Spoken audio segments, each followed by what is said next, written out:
Okay, today I am showing off my Guardian farm for Guardians. I remember I built this a while ago, but I just wanted to show it off. So this is a Guardian farm I built in Bedrock, Vanilla, no mods, Xbox. So the idea was I wanted to build a Guardian farm, but also decorate it really well. So I used inspiration from Japanese architecture and Japanese cities to make like cover up the farm. So Shugoichi actually means Guardian farm. That is the correct translation. So I use different resources online to show off and how to make like a good farm online. So the first thing I did is I made a large portal because this is actually when dungeons came out. And in dungeons they had these really big portals. And I was like, wow, that's actually really cool. I'm gonna build one of these portals. So I decided to use Prismarine because it's a Guardian farm, so I got a lot of these shards, so I could make a lot of these blocks. So I made like a staircase from the ice that leads to the portal. And I thought it looked pretty good because of the lights, and it actually lights up pretty well. But the main thing that actually it's the city. And the city is the Guardian farm. So this is Shugoichi. And actually, I used the online resource to build that big building. I didn't design it myself. I did find somebody who built this. It's called a pagoda. Ow. Ow. Why? I didn't kill you. Okay. So, the big building, you didn't see anything. The big building is called a pagoda. And the pagoda was an online build somebody did, and I copied it, the design, because it was very well designed. I couldn't build it. So I built the city on top of an actual guardian structure, an actual temple, underwater ocean monument. You can't really see it, but if you go underwater, you can actually see it really briefly. So there's an actual city there. Okay, so I decided to go for that Japanese style, have this entrance that's on water. Okay, so I have two guys here, Shugoichi. I got the swords, actual real names. So I wanted to have like a sword. And it looks kind of like a kind of memorial with real people. Honda. So I have a little sword, little guys holding up the sword. Okay, so when you enter, you see the pagoda. So the pagoda was, again, an online found, which is really good. If you can find it online, I recommend building it. It only took like 3 weeks to build, but this was one of my earliest things. But the rest, all the other buildings, I did design myself, and I decided to continue like the whole style and make it all Japanesey. So I have a bunch of, I try to go for detail. So each house you go into, I try to actually put a lot of detail into each house. So like netherite armor, fully enchanted, have posters, have, food and stuff inside the chests and actual like detail. Even though I'm probably never going to enter these houses as much as I'm going to, still like it has detail everywhere so you can see it from a distance. That entrance at nighttime looks pretty good. I have the lava area here. It, gives me lava. Some cauldrons. I have a basic storage. I get a lot of fish. You'll see why I have a lot of fish. So right here, that's the cooked fish. But I have actually a lot of raw fish. So if you're going to build any farm, I recommend Guardian Farm to go because you get a lot of food. I still only eat mostly fish. This is where I cook it. So I have like a little house for each one. Sugar cane. So this is it. Up here is where I do some storage in and have some banner patterns. And this is where I do some banners. Okay. So it's like a little hallway. But, storage hallway. Surprisingly, ever since I built this place, it doesn't have any mobs that spawn because it's so well lit. I was trying to make sure no mobs accidentally spawn in the middle. So I was going for that pink type of style. And this is the library. I found some online banners.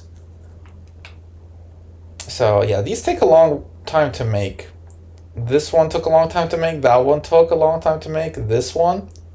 And I have Silk Touch, Unbreaking, Fortune. So if I really need something really quickly, I can be like, oh, Sharpness. Okay, I need some Sharpness right now.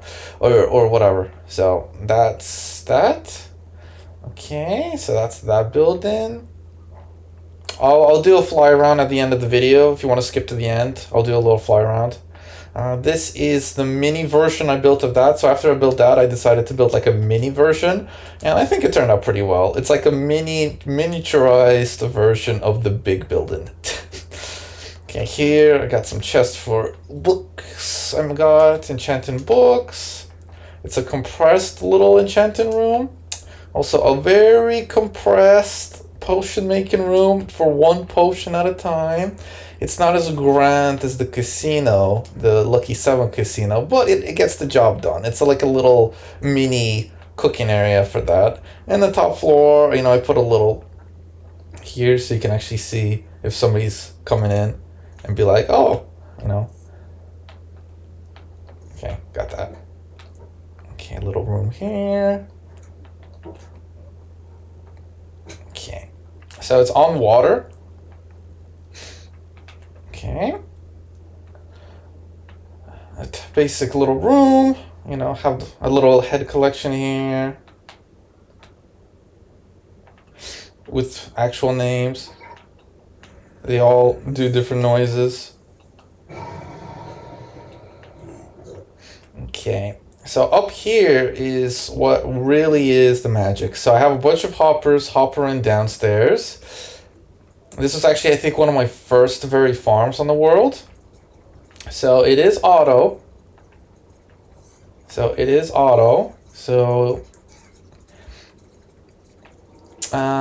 I think the person that made this farm is JC Plays. So all I have to do is stand right here and they automatically spawn and they come through here.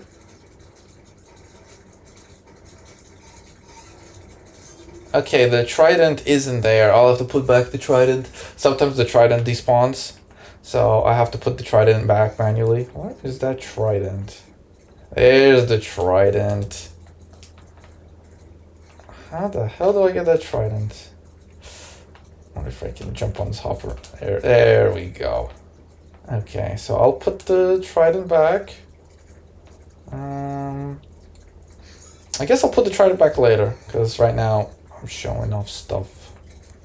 So yeah, you kill the guardians with the auto farm. You just stand there with the looted 3 sword, and all the items get funneled down. They get funneled down into this room, and they get pushed into this dropper, which automatically shoots them out into the ice flow. And I set it up very carefully so nothing gets stuck, and it gets pushed into the ice flow into the system. So I decided to make like a whole Guardian auto storage facility here. So this is an auto sorter from a video I saw. He used calcite and he used target blocks. You can find it online. So it gets funneled and I get all the shards and I get all the fish if I want to. I also can destroy the fish if I really don't want any fish, because the fish actually gets filled up very quickly. And it gets all the shards and all the stuff gets put into here. And I also built a auto sea lantern farm. So it auto crafts all the sea lanterns because I have a lot of sea lanterns and I used it into building a lot of stuff with sea lanterns. So all the shards get pushed into here, all these gets pushed into here, and they start auto crafting it once this gets filled up a little bit, and it automatically sends a pulse, and it gives me sea lanterns, which if I do farm, I get a lot of fish. See? So if you're gonna build a farm for food, Guardian Farm, definitely best for food. And I am producing a lot of prismarine bricks for the future. Maybe I'm gonna use it for a project. This one's a little easier. The shards go down here. After these gets filled up a little bit, the shards go into here, and this gives off a pulse. And it produces one of these two, so I can switch which one I want. Right now I have all these slots out, so it's producing these bricks. So that is the inside, and I'm gonna do a very quick flyby outside to see how the Guardian facility looks from the outside. So So that's how I get up. That's how I go in. So this is how it looks from the outside. So the building itself looks very, like, good. The pagoda building. And building the roof, the actual roof, took a very long time. Because it has to be built in a very specific style. And these roofs I built, my design, these took a while to build. I don't know what I was going for, but I like how that one turned out very well. And that one looked pretty good too. It was a mixture of the two prismarines. See, I had to do these manually, little tip flowing. So from a distance, this looks pretty good. So I'm pretty happy. The Guardian farm looks very, like, I think it turned into like a mini city in a way. So later in the future, if I really want to, I can expand this city. And I can expand it into each direction. But right now, it's like a city on top of the Guardian farm. So that is Shugoichi. Done. I don't know what else to show. It's not a big city. It's just a little tiny city. I'll do one. Okay, I crashed there. Nobody saw that. It's just a little. Yeah, the tower is really good. I like the tower. And that is that. It's one of my very early farms I built on this world, like on day 2000. And that is that. I'll actually show one more thing. This is my old creeper farm. It's actually not very, very far. This is one of my very early creeper farms I built. But it doesn't work anymore. I had to build the gas farm. I might show the gas farm later, how I built mine. But this was my creeper farm. It doesn't work anymore, but I just keep it for sentimental values. You know, it's close to Shugoichi, so I'm just gonna show it off. So yeah, that's the Guardian farm. And that's it, on top of the city. It turned out pretty well. And at nighttime it actually glows pretty well in the water.